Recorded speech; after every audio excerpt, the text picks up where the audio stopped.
but there will be an XRP video and, just kind of like basic targets and things like that. But, I went live in February, like the first week of February with the Investing Bros with TA Tim and T Shroom. Love those guys. And they asked me about XRP, and I said, at the time we were trading below this 54-cent level. And I was like, based on what I'm seeing out of Bitcoin, no weakness there. This isn't a bad chart. If you recover 54 cents, which obviously it's done ever since, go to the monthly chart, you can see what I mean by you did chop around it a little bit. But in the 3-month, the quarterly chart, which is all we care about in this one instance, things actually don't look that bad. And I would expect to see probably the Q4 high taken right here would be one of my first targets, around 75 cents. And then you start looking towards potentially the 2023 highs at 94 cents. And anything above that 2023 high here, you have some very good potential. And the reason I say that is you could then start comparing this to a Bitcoin chart that should look familiar to you if you've been in the space for a while. Something like this, right, would look somewhat familiar, where you have the high and low. If you're just trading this as a channel, let's put a little background on, a little background noise for you guys. Boom.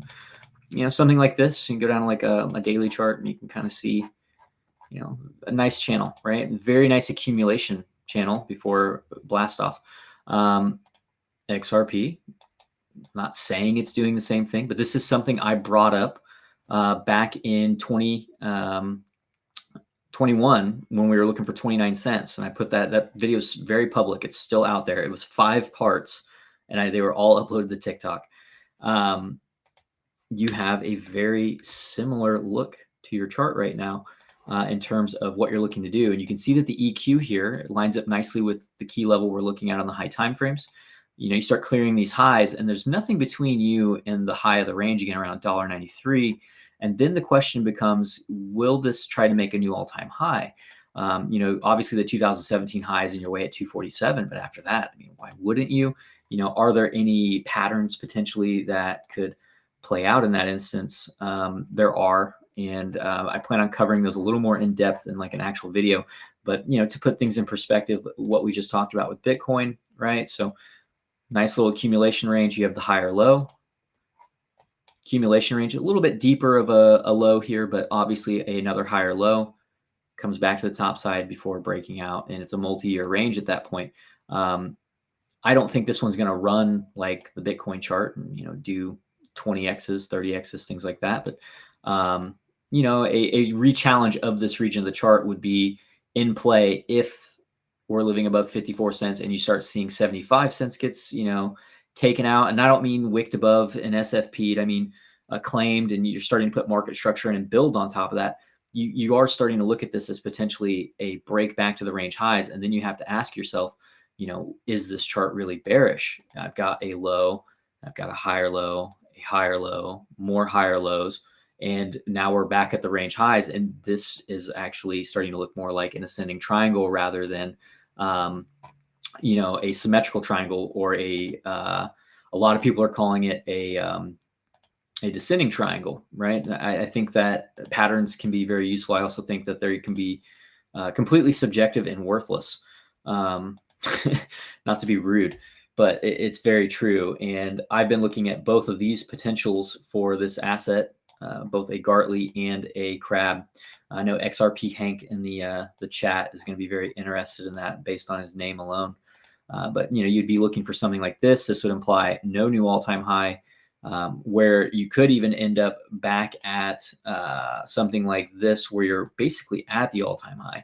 You just didn't quite make one, right? You got the 1.414 as confluence for the Gartley, or you could do a type 2 Gartley, I think, or is it type 3, where you have the 1618886 connection for that D leg.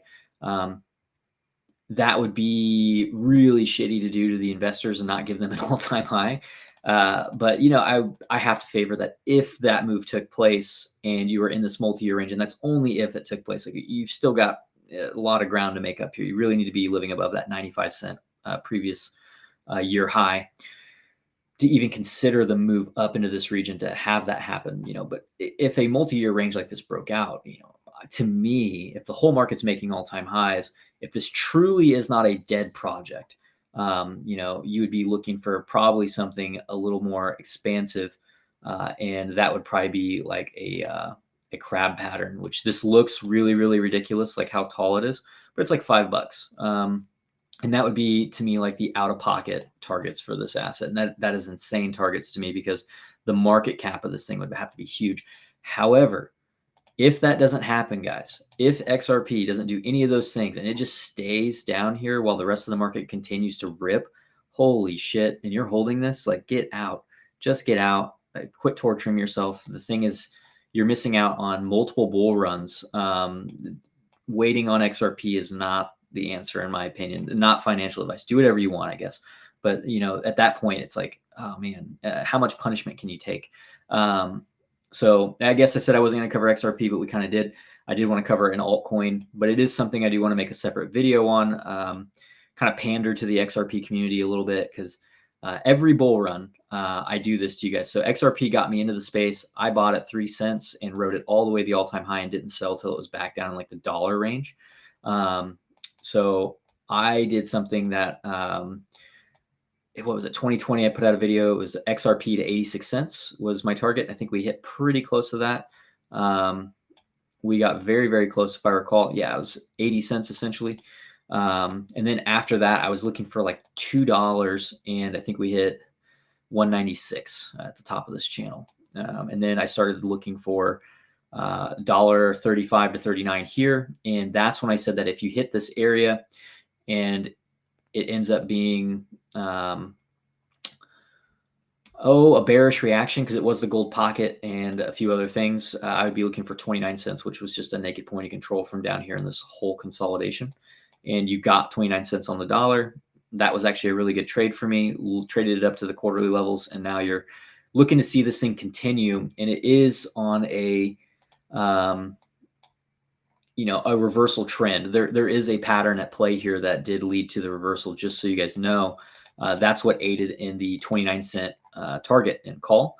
And it did stem off of, just like Bitcoin, the COVID lows, right? So you had a really nice symmetrical, like a perfectly symmetrical bat pattern that panned out like so, I believe. Yeah. About like so. And it was pretty nice. It's something that we called out well in advance. It's kind of an ugly ABC in the middle here, but it was something that was there. And the reason it was so nice was because it also called the lawsuit ending. Everybody's like, time-wise, will the lawsuit going to end? I said, I really don't care. What I care about is this pivot right here in July. And that was the lawsuit ending, which was pretty great. So if you were looking at this in terms of targets now, again, kind of like the shark pattern we talked about earlier, you'd be looking for the 50% mark first, right? So 50% mark for me is pretty important. And then after that, I'm looking for the 86, 113%, and the 1618, right? So these would be my targets at that point if this were to continue. Because you got to remember, this is from 2020 all the way to 2022, midway through it. So 2 years and 3 months, so 27-month pattern. That's a big pattern to play out, and it could take time to fulfill all of its targets. Obviously, the first trade was really good, hit our 50% mark. This would imply sometime in 2024, potentially filling that out. But even that is giving you kind of similar vibes to what we might be looking for if we were playing this, from a fib standpoint, right? So again, we said if you clear the 95-cent range, or I guess in this case, we call it $1.12 if you want to be extra conservative, that 50%. We are now targeting the 177 up to as high as 219 area. These are the levels to be trading off of. And then you start stair-stepping it up from there. Like, okay, can we re-challenge the all-time high? We kind of talked about that, $3. And then after that, where do I go from there? You would just be adding fib extensions. That's all you would be doing. You're not doing anything crazy here. We're not looking for astronomical figures that are going to make people shake their heads and, phone their mom and say, baby, we did it. We're going to be rich. Magic put up crazy XRP targets. That's not the case, right? You can see that these 364, 468, all of those come in line with what the the outlandish, in my opinion, targets of the crab, which is right here. Boom. Okay, so that's it. Ready to end that, because I know it's a different time for Max being over in Dubai. I don't know what time it is for you over there right now, but I imagine you're getting close to dinner time. So yeah, 10 to 8, starving, mate. he's like, shut the fuck up. No, never. Always good. Always Hey, good. did you get your short? Because it looks like you got something going on here. You came very close to this local 1-to-1 that he asked CFT you. was loading. Huh? CFT was loading. Oh man, that stinks. Yeah. So, anyways, guys, that's it. Link to the Discord's in the bio. We've been live for a long time. We will be more active. Also, some short form content coming. If you're in the group, there is a schedule underneath Hub Updates that is for educational material. I had some editing issues with my horizontal or my pivots and regressions video, but I do have the old one that's up, so that's available until I get the editing done for the new version of it, which is hopefully just a short 15 minutes. And then we are doing volume profile tomorrow in terms of how we're going to be using that. That way you guys can get rocking and rolling on that. And yeah, awesome. Good turnout for the first one back for not being active for 6 months. If you guys like the video, like, subscribe, all that jazz, blah, blah, blah, blah, blah. And see you guys later.